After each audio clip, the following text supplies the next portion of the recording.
সব রেডি, হ্যাঁ সব রেডি।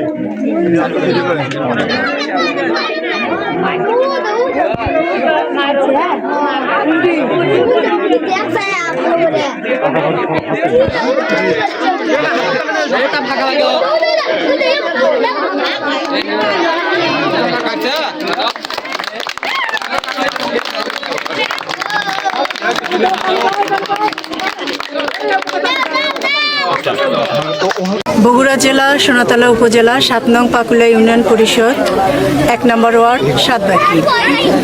সাতবাকি হচ্ছে গিয়ে আবাসন, 3টি আবাসন আছে আমাদের এবং বাঙালি নদীর মধ্যবর্তী একটি গ্রাম। ধরতে গেলে অবহেলিতই গ্রাম সাতবাকি। এখানে শিক্ষা, চিকিৎসা, কৃষি 3টি বিষয়ের উপরেই প্রভাব ফেলছে আমাদের এই বাঙালি নদী।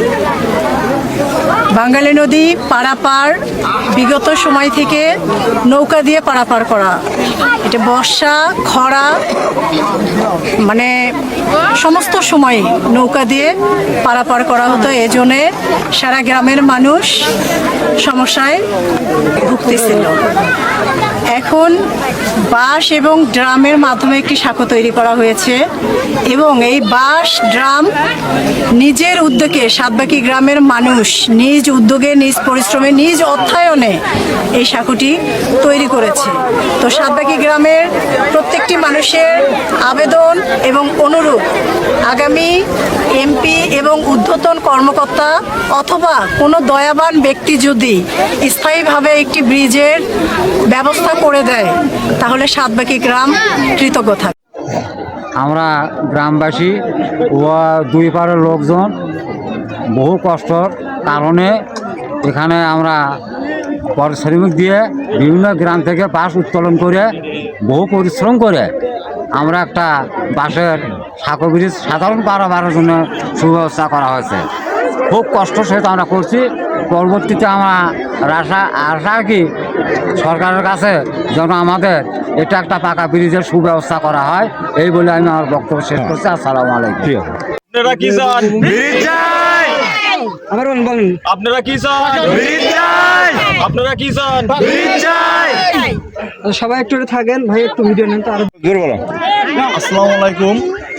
সাতবাকি থেকে আমি বলছিলাম, আমাদের যুব সমাজের উদ্যোগে আমরা একটা বাঁশের ব্রিজ তৈরি করছি। এই বাঁশের ব্রিজ আপনার প্রায় 300 ফিট বাঁশ এবং ড্রাম দিয়ে আমরা তৈরি করছি।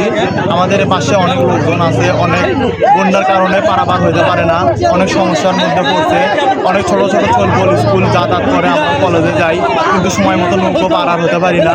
তার উদ্যোগে গ্রামবাসী সবাই মিলে ড্রাম এবং বাঁশের ব্রিজ নদীর উপর তৈরি করছি। সেটাতে আমাদের যানবাহন অনেক চলাচলের সুবিধা হচ্ছে। আর পরবর্তী যে কোনো এমপি বা যাই আসুক তার কাছে অনুরোধ করছি।